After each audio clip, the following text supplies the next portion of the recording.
One of the most helpful tips for getting your music academy to run itself. That's also an important challenge as well, right? Like, how do you hold on to somebody who's really good and really talented that can actually help you go to the next level? So anytime that you are making a decision now, think about how that decision is going to look in 5 years' time. What if I told you that you could have a music business that runs itself and you don't have to be there 24/7? In today's video, I am going to show you exactly how to build a school that operates like a well-oiled machine even when you're not around.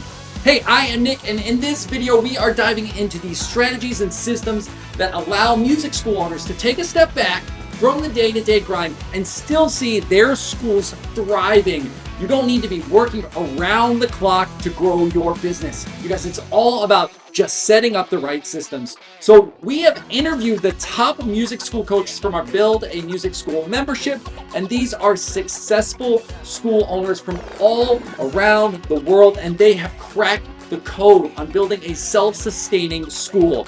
They've created all these amazing systems and processes that keep their schools running super smooth so they can focus on what matters the most.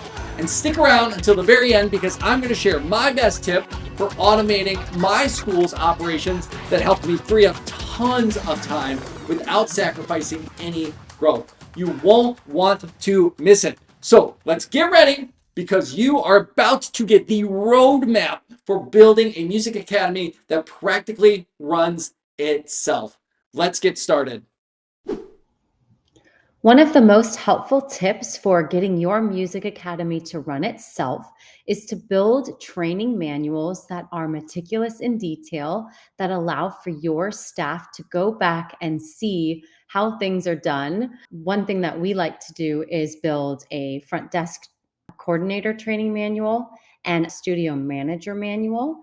And within those manuals, we had detailed outline steps from opening to closing, all of the day-to-day tasks that occur, as well as projects that can be woven into the day with meticulous detail and links to corresponding spreadsheets and links to video how-tos. That way, we were the last to be called in the event that somebody didn't know how to do something. We'd always reference the manual. And so if it's not in your manual, it should be in your manual. And the more detailed those resources are, the better your business runs without you. All right, here are my top 3 things if you want to get your music studio to run by itself. So number 1 is you've got to have systems, SOPs in place, standard operating procedure, forms, documents, so that everybody who works at your studio at the front desk, whether it's one person that's part-time or 2 or 3 people that are part-time or full-time, they're all using the same systems. They're all operating from the same point of view as far as policies go, as far as expectations from your teachers, from your other staff, all of that good stuff. So number 1 is systems. You want to make sure if you can automate some things, that would be great, but you definitely want to have systems in place so that every customer that walks in gets the same experience, no matter who is sitting at the front desk, no matter what teacher they have, no matter if they're registering online or registering in person, all the information is the same and all your systems work smoothly. So that's number 1. Number 2, I would say, is to delegate. So if you want to step out of the business and have it run by itself, you've got to let go of a lot of things, right? So part of those can go back to number 1 and being systems so that everybody is operating, within the same parameters. But then you've got to delegate your responsibility. So you've got to take off whether you were doing the marketing, whether you're doing the hiring, whether you were doing the admin, the enrolling of new teachers or onboarding of new teachers, the enrolling of new students, all those things need to be delegated out to people that are going to be successful in doing it. So number 2 is delegation of those tasks that you normally do for somebody else to do. And then the last thing I would do is you got to hire great staff, right? So when we hire somebody, for example, for the front desk, one of the biggest things that we tell them when we're interviewing is basically we're looking for someone who's going to be the face of the franchise, right? When you get to a certain level, parents walk in, new students walk in, they have no idea who you are as the owner, right? If you're not sitting at the front desk, your entire company is going to be represented by the first person that they see when they walk in. So that person has got to be friendly, engaging, with some personality and helpful, right, and accommodating, and but also that person needs to be able to book students. They need to be able to hold people to your systems and your policies, and so that there needs to be professional side to them as well. But you want them to be inviting, right? They're, again, first person that somebody sees when they walk in is the face of the franchise, or the first voice that they hear if they pick up the phone and call. So we really want to make sure that you have your front desk staff is trained well and they are really friendly and greeting people. And then your teachers, right, that your teachers know what to do. So everybody knows their role in the company. Then you can step out and let everybody do their role and be successful in their role. Once you do that, you're going to have that thing run in no time. So anytime that you are making a decision now, think about how that decision is going to look in 5 years' time. So if you wanting to create an academy that runs itself, it's really important that you start out the way that you intend to continue.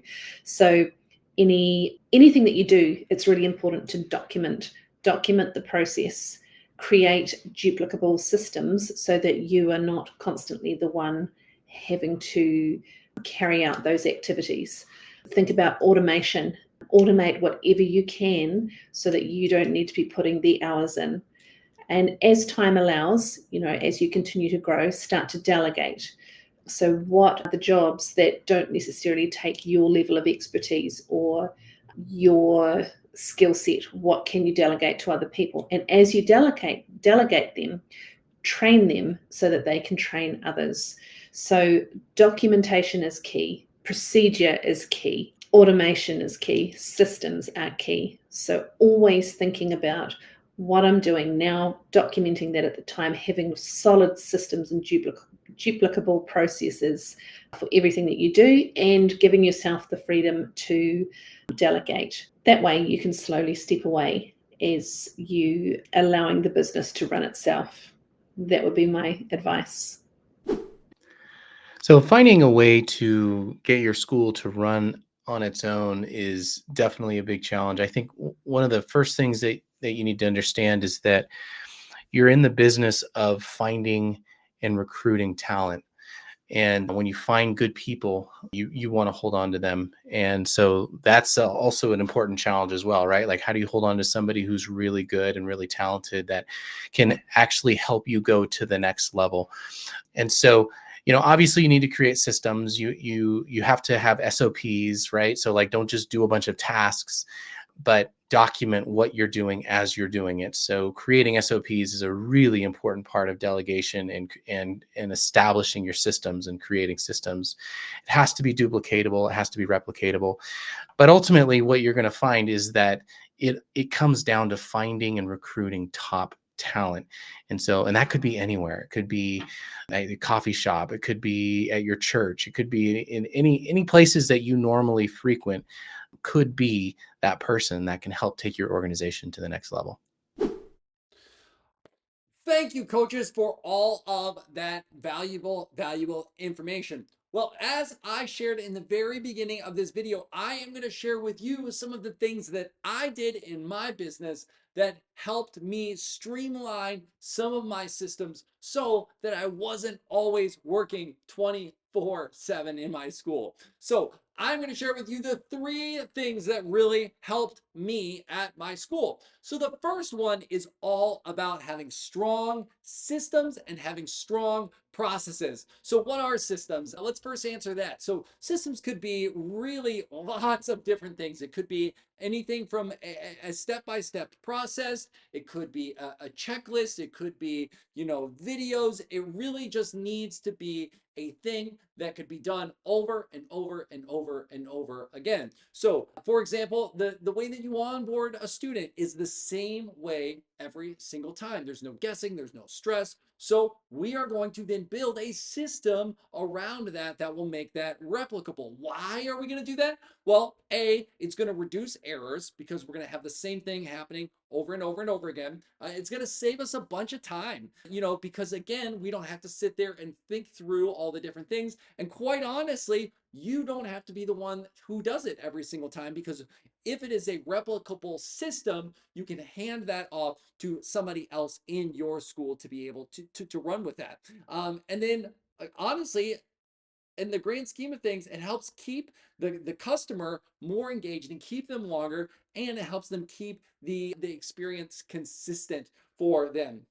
So where are some places that you could do this? Could be anything from scheduling and billing to maybe it's teacher expectations or classroom management. It could be communication, whether that's with parents or students or teachers, really all different things. So my encouragement to you would be to write out one process that you could systemize this week. Even if it's like super messy, we can always improve it later. So the second thing that I really want to encourage you to help not work 24/7 is realize ultimately you can't do this all by yourself. As we say at our school, we are better together. You need a strong team. Listen, you are only one person. The business should not depend on you solving every little issue. Odds are, if it is right now, you are the bottleneck to growth in your business. You are the one who is preventing your school from really being able to scale up and actually grow. And so you need a strong team, but not only a strong team, you need to empower your team. So make sure you're hiring carefully. Don't just fill spots for the sake of filling the spots with a warm body. Find people who believe in your mission, who believe in your values, and then you need to train them well. And don't just assume that they're going to just know sort of what to do or how to teach or really how to, be, 80% of what you are. You really need to train them well. And then you need to give them decision-making authority that fits within their role. Again, if you are the one who is making all the decisions on everything, it's not going to get done in time. And you are becoming the bottleneck at your school. So, there's been so many examples within our school where we've been in a spot where I actually didn't have to make the decision. And so when a parent called to complain about an experience with the teacher, I'm not the one who's responding to that parent complaint anymore. We now have a team of people who are able to navigate that, and they are empowered to make those decisions and solve those problems without me. And the third and final pillar that I really want to share with you that helped me work a lot less is all around automations and using technology and tools that have repetitive work so that I can then focus on the big picture stuff. I can focus on growth. I can focus on the vision of the school. And so what are some different things that you could automate? It could be anything from payments. So you're not chasing up checks every single week or asking if a parent is paid with cash or whatever it might be. It could be stuff like lesson reminders, making sure that each and every week that your families are reminded that their lessons are happening.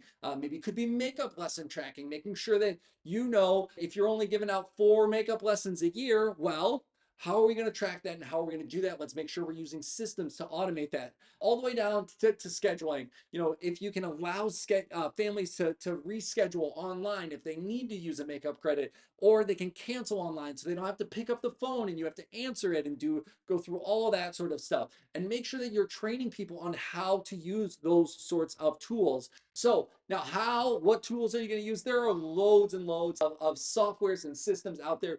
Really, your job is to research and find what works for your school. So for us, another big thing has been like automated workflows for welcome sequences and lesson reminders and parent updates and all that sort of stuff.